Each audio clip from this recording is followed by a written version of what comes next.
Hello everyone, আশা করি সকলে ভালো আছো এবং সুস্থ আছো। তোমরা দেখতে পাচ্ছ যে লজিকের ক্লাস 6 নিয়ে আমি এসেছি, অর্থাৎ এর আগে 5টা ক্লাস হয়ে গেছে। যারা এখন অবধি 5টা ক্লাস দেখোনি তাদেরকে রিকোয়েস্ট করবো যে একবার 5টা ক্লাস দেখে নাও। লজিকের প্লে লিস্টটা যেটা রয়েছে সেই প্লে লিস্টটা একবার ভালো করে তোমরা দেখে নাও। তোমরা যে প্ল্যাটফর্মে রয়েছে প্ল্যাটফর্মের নাম হলো ইয়োর ফিলসফি এবং এটাই একমাত্র ওয়েস্ট বেঙ্গলের ফ্রি অনলাইন লার্নিং প্ল্যাটফর্ম এবং এর প্রেজেন্টার হলাম আমি। তোমরা এখনো যারা টেলিগ্রাম গ্রুপে জয়েন করোনি তাদেরকে বলছি তোমরা টেলিগ্রাম যে অ্যাপটি আছে সেটাকে ইনস্টল করো, আর এই ভিডিও ডেসক্রিপশন বক্সে কিন্তু টেলিগ্রাম চ্যানেলের লিংক আছে, তাতে ক্লিক করে জয়েন করে যাও। টেলিগ্রামের মধ্যে অনেক প্রশ্ন আছে, সেই প্রশ্নগুলো তুমি সলভ করতে পারবে এবং অনেক বইয়ের পিডিএফ আছে, যে পিডিএফগুলো হয়তো তোমার পরীক্ষার ক্ষেত্রে সাহায্য হতে পারে। এসএলএসটি পার্টের যে বিষয়গুলো বর্তমানে বোঝানোর চেষ্টা করছি এইগুলো কিন্তু মানে মানে এখানে যে পিডিএফ গুলো রয়েছে এই পিডিএফ গুলো কিন্তু অ্যাভেলেবেল নেই, মানে সকলের জন্য অ্যাভেলেবেল নেই। এটা কোনো পিডিএফই দেওয়া হচ্ছে না। আর তোমাদেরকে ধন্যবাদ জানাই যে তোমরা সাবস্ক্রাইব করে ভিডিওটা দেখছো, এর জন্য তোমাদেরকে ধন্যবাদ জানাই এবং আরো একবার ধন্যবাদ জানাই এজন্যই যে তোমরা তোমাদের ছোট ছোট ভাই বোন যারা রয়েছে এবং যারা তোমাদের বন্ধু বা সহপাঠী রয়েছে তাদেরকে ইওর ফিলসফি যে ইউটিউব চ্যানেল রয়েছে তার সম্পর্কে তুমি তাদেরকে জানিয়েছো এবং উম, তারাও এসে জয়েন করেছে। আজকে কথা না বাড়িয়ে চলো বিষয়টা শুরু করা যাক। আজকে আমরা যে বিষয়টা আলোচনা করব সেটা হচ্ছে সিম্বলিক লজিক। এই এই এই পার্টটা আজকে বেশ কিছুটা আমরা এগিয়ে নিয়ে যাওয়ার চেষ্টা করব। অনেক সময় হয় না যে একটা বড় সেন্টেন্স লিখতে গেলে আগে সবার আগে অ ক খ গুলো জানতে হয়।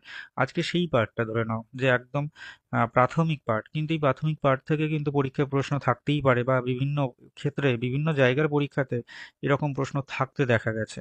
আমি সেই রকম বিষয়গুলো ধরে ধরে একদম বেসিক লেভেলে ধরে ধরে বোঝানোর চেষ্টা করব এবং আমি কিছু বইয়ের ছবিও এক্ষেত্রে ব্যবহার করেছি, যাতে অল্প সময়ের মধ্যে পুরো বিষয়টা বোঝানো সম্ভব হয়ে যায়। তাহলে বিষয়টা শুরু করা যাক। দেখো, সংকেত বা সিম্বল হলো কোনো কিছুর পরিবর্তে যখন বসছে তখন সেটাকে সংকেত বলা হয়, আর প্রতীক বা সাইন হলো কোনো কিছুকে চিহ্নিত করে। আর তাহলে এই দুটো বিষয়টাকে যদি একটু ভালো করে বোঝানোর চেষ্টা করি তাহলে একটা উদাহরণ দিলে হয়তো তুমি বুঝতে পারবে। ধরে নাও যে ঠিক ভোট আসার আগে, ভোট আসার আগে এটা আমি ভাবছিলাম, ঠিক ভোট আসার আগে কিন্তু দেখবে যে অনেক রাজনৈতিক নেতা মন্ত্রীদের এক প্রকার ব্যঙ্গচিত্র তৈরি করা হয়, তৈরি করে দেখবো সে তারা হচ্ছে এক প্রকার কার্টুনের মতো কার্টুন রয়েছে এবং তারা সেইগুলো বিভিন্ন নিউজ চ্যানেল হোক বা বিভিন্ন চ্যানেলে হয়তো সেরকম কার্টুনের দ্বারা কিন্তু তাদের প্রকাশ করা হচ্ছে। সে অন্যান্য যাই করছে করুক না কেন, ভালো মন্দ যাই হোক, সেটা দেখবার বিষয় না, কিন্তু তাদের অনেকটা তাদের মতো দেখতে এরকম একটা ব্যাপার থাকে। তাহলে সেই মানুষটির মতো দেখতে যখন একটা কার্টুনকে ব্যবহার করা হচ্ছে তখন সেই কার্টুনটি হচ্ছে সেই মানুষটির সিম্বল। ওকে। আর ধরে নাও যে ওই রাজনৈতিক নেতা বা নেত্রীর নির্দিষ্ট কোনো একটি দল আছে এবং সেই দলের কিন্তু একটা নির্দিষ্ট সাইন আছে। ধরে নাও যে কেউ ওই ঝাঁটা জুতো থেকে শুরু করে একদম হাঁড়ি কলসি অব্দি সব রকমের তারা চিহ্ন ব্যবহার করে থাকে। আমি জাস্ট উদাহরণ দিচ্ছি আর কি। তো এইরকম নানান ধরনের আরো আরো সুন্দর সুন্দর হয়তো তোমার চোখে বা তোমার দৃষ্টিভঙ্গিতে হয়তো আরো সুন্দর সুন্দর ইয়ে থাকতে পারে, তাদের তাদের চিহ্ন থাকতে পারে যে চিহ্নের মধ্যে সহজে সকলে গিয়ে ভোট দিয়ে আসে। তাহলে হতে পারে সেই ধরনের গুলোকে যখন আমরা ভোট দিতে চাই তখন কিন্তু সেইটি হয় সেই দলটির প্রতীক বা সাইন। আশাটা কি বোঝাতে পারলাম? তাহলে যে ব্যক্তির কথা বলছি সেই ব্যক্তিটি হলো কিন্তু সিম্বল, মানে ব্যক্তির প্রতিরূপ যেটাকে ব্যবহার করা হচ্ছে আর কি, সেটা হলো সিম্বল। এবং তার আহ, আহ, উম, আহ, তার দলের যে একটা একটা বিশেষ চিহ্ন রয়েছে সেই চিহ্নটাকে আমরা বলি যে সাইন। ঠিক আছে? যদিও বর্তমানকালে সিম্বল এবং সাইন এই দুটোকে একইভাবে বা একই অর্থে ব্যবহার করা হয়, আমরা কেবলমাত্র একটু গ্রামাটিক্যালি একটু আলাদা করবার চেষ্টা করলাম যাতে বিষয়টা হয়তো আর একটুখানি স্পষ্ট করা যায়, সেজন্যই চেষ্টা করা হয়েছে। আচ্ছা, তোমাদেরকে বলছি তোমরা কিন্তু অবশ্যই খাতার মধ্যে এইগুলোকে লিখে নেবে, অন্তত অন্তত পক্ষে হয়তো বুঝতে একটুখানি সুবিধা হবে। যারা জানো তাদের পক্ষে খুবই ভালো, কিন্তু যারা জানো না তাদের জন্য এটা একটু হেল্প হবে বলে আমি মনে করি। আবার দেখো, যে বচনের সমগ্রের সত্যমূল্য তার অংশের সত্যমূল্যের উপর নির্ভর করে তাকে বলে সত্যাপেক্ষক বা সত্যাপেক্ষক বচন। তাহলে এবার এই যে সত্যাপেক্ষক বচনগুলো রয়েছে সেই বিষয় সম্পর্কে জানবার চেষ্টা করব, কেমন?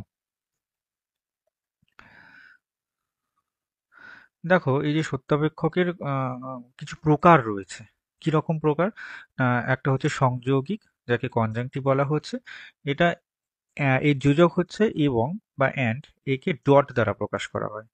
বৈকল্পিক বা ডিসজাংটিভ, এটা হচ্ছে অথবা বা অর, একে ভেল দ্বারা প্রকাশ করা হয়। প্রাকল্পিক বা হাইপোথেটিক্যাল, এটা যদি তবে বা ইফ দেন দ্বারা প্রকাশ করা হয়। এটা ইমপ্লাইজ জাতীয় হয়, মানে অর্থাৎ হর্ষু হর্ষু বলে দেখবে অনেকে। অনেকে দেখবে ইমপ্লাইজ কথাটা না ব্যবহার করে ওরা আবার হর্ষু ব্যবহার করে। দ্বিপাকল্পিক বা বাইকন্ডিশনাল, এটা সমার্থক হচ্ছে ইকুইভ্যালেন্ট। ঠিক আছে, এটা অনেক টিপিল বার হয়। ঠিক আছে, আর নিগেশন হচ্ছে কার্ল বলে অনেকে দেখবে, কার্ল। ঠিক এইরকম একটা চিহ্ন হয় এরকম। এই যে ব্যাপারগুলো, এগুলোকে আজকে আমরা ধীরে ধীরে বোঝার চেষ্টা করব যে কোনটা কোন বিষয়গুলো আছে, এগুলোকে বোঝার চেষ্টা করব। কেমন? দেখো, প্রথমে হচ্ছে সংযোগ বা হচ্ছে কনজাংশন। সংযোগ হলো একটি যোজক, যে দুটি বাক্যকে সংযোগ যুক্ত করে সেই বাক্য দুটিকে একত্রে বলা হয় সংযোগী বচন। একটি সংযোগী বচন সত্য হয় যখন তার প্রতিটি সংযোগী সত্য হয়। আবার একটি সংযোগী মিথ্যা হয় যখন তার অন্তত একটা সংযোগী মিথ্যা হয়। এবার একটা উদাহরণ দিলে ব্যাপারটা তোমার কাছে ক্লিয়ার হবে। এক্ষেত্রে দেখো, এই যে ডটের কথা বললাম, তাহলে ডট এক্ষেত্রে হচ্ছে পি এর ক্ষেত্রে টি এবং কিউ এর ক্ষেত্রে যদি টি নেওয়া হয় অর্থাৎ টি অর্থাৎ সত্য, তাহলে পি ডট কিউ এর ক্ষেত্রে হয়ে যাবে এটা সত্য মূল্য, অর্থাৎ সত্য হলো।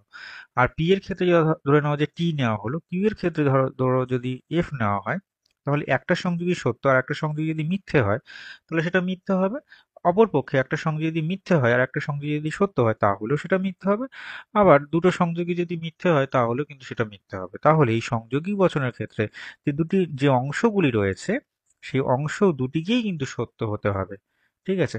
আর আমি আগেও বলেছি যে এক একটি আহ মানে সংযোগী বচনের ক্ষেত্রে যে অংশগুলো থাকবে সেই অংশগুলোর কিন্তু নাম হচ্ছে সংযোগী। ওকে, নেক্সট পার্ট হচ্ছে বিকল্প বা ডিসজাংশন। অনেকে আমাকে পার্সোনাল টেক্সটও করেছিল যে এই ব্যাপারটাতে আমি গতদিনকে বলেছিলাম যে হচ্ছে আমাকে একটু আহ, বলো যে হচ্ছে আহ, অবিসংবাদী আর বিসংবাদী পার্টটা কি রয়েছে, এটা একবার বাড়িতে পড়েও নাও। তো অনেকে বলেছেন আপনাদের একবার বুঝিয়ে দাও, তো সেটা একবার বোঝানোর চেষ্টা করছি যে এই বিকল্প বা ডিসজাংশন কোন ক্ষেত্রে হয়। ধরো অথবা বা অর জাতীয় যোজককে বিকল্প বলা হয়। যখন দুটি বচন হয় বা অথবা বা আইদার অর দ্বারা যুক্ত থাকে তখন তাকে বৈকল্পিক বচন বলা হয়। দুর্বল বা অবিসংবাদী অর্থের উদাহরণ হচ্ছে, দেখো এটা হচ্ছে ডিসজাংশনের যে যে পার্টের কথা বলা হচ্ছে এখানে। মূল সূত্রটা তো সকলে জানো, কারণ গতদিনকে তো আলোচনা করা হয়ে গেছে। কিন্তু এই রকম ক্ষেত্রে যদি এরকম আশ্রয় বাক্য থাকে, মানে ফার্স্ট প্রিমাইস যদি এরকম থাকে যে ধরে নাও যেখানে একটা উদাহরণ দিয়েছি, অস্মিতা ভাত খাবে অথবা রুটি খাবে, অর্থাৎ সে ভাত রুটি দুটোই খেতে পারতো, তাই না? দুটোই খাক, তাতে অসুবিধা নেই।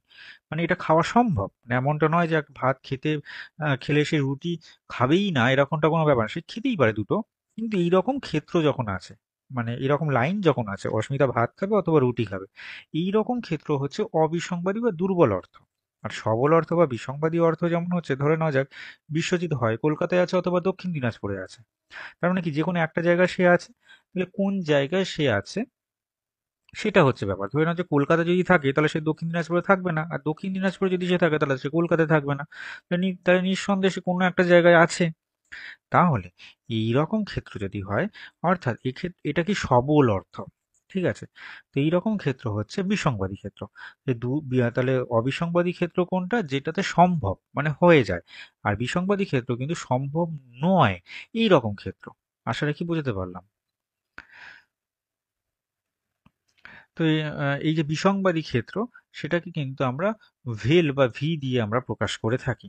এই ক্ষেত্রে দুটো সংযোগী যখন সবসময় মানে যখন মিথ্যা হয়, তখনই তার সিদ্ধান্ত কিন্তু মিথ্যা হতে পারে। বাদবাকি যাই হোক না কেন, তার সিদ্ধান্ত কিন্তু সত্যই হবে। নিষেধ বা নেগেশন কোনটা? যদি কোনো সরল বচনের আগে এমন নয় যে বা it is not the case of এরকম অংশ থাকে, তাহলে সেই বাক্যের অংশকে নিষেধ বলে।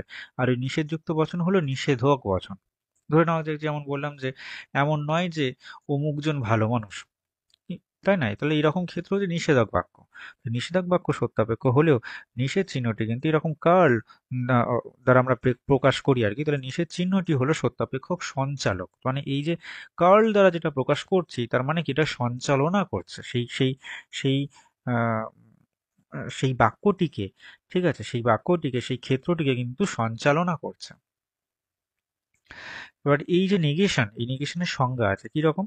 ধরে নাও যে যদি যদি সত্য সত্য থাকে তাহলে সেটি মিথ্যে হয়ে যায়, আর যদি মিথ্যে থাকে তাহলে সেটা সত্য হয়ে যায়। ধরে নেওয়া যাক রয়েছে নেগেশন পি, এবার নেগেশন পি যদি পি এর মান যদি টি থাকে তাহলে নেগেশন পি এর মান নিঃসন্দেহে ফলস হবে।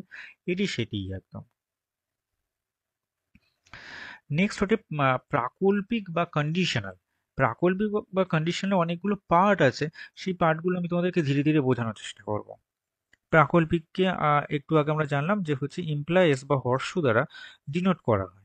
তাহলে প্রাকল্পিক বা কন্ডিশনাল যখন দুটি সরল বচন যদি তবে দ্বারা যুক্ত হয় তখন তাকে প্রাকল্পিক বচন বলা হয়। যেমন যদি বৃষ্টি পড়ে তাহলে মাটি ভিজবে, তাহলে বৃষ্টির জন্য যদি ধরে নাও যে রেন ধরি, আর মাটির জন্য ধরো যদি এস ধরি, তাহলে হবে হচ্ছে আর ইমপ্লয়েস এস। যদি দ্বারা যে বাক্য, যে শব্দটি রয়েছে সেটি পূর্বগ, যদি দ্বারা এই শব্দটি যদি এইখানে থাকতো তাহলে এটিকে আগে নিয়ে চলে আসতাম। ওকে, এইরকম ভাবে আমরা আহ, কিছু সিম্বলিক পার্ট চেষ্টা করবো করবার। ঠিক আছে, নেক্সট হচ্ছে প্রতিপত্তি বা ইমপ্লিকেশন কখন, যেমন প্রাকল্পিক বচনের অংশগুলির মধ্যবর্তী সম্পর্ক হলো প্রতিপত্তি। ধরে নেওয়া যাক যে এই যে যদি তবে, তাহলে যদি তবে এই যে মাঝখানে যে বসছে তবে বা তাহলে, তার মানে এই তাহলের সাথে এর একটা সম্পর্ক আছে, তাহলের সাথে এর একটা সম্পর্ক আছে। তাহলে এই যে সম্পর্ক রয়েছে একে অপরের সাথে, সম্পর্ক কে করছে না তাহলে নামক একটা ওয়ার্ড, যেটা সম্পর্ক গঠন করছে যদি তাহলে, তাহলে এই যে সম্পর্ক গঠন করছে এটাকে বলা হবে প্রতিপত্তি। ঠিক আছে, মানে যে সম্পর্ক তৈরি করছে মিডিলে বসে তাকে বলা হবে প্রতিপত্তি।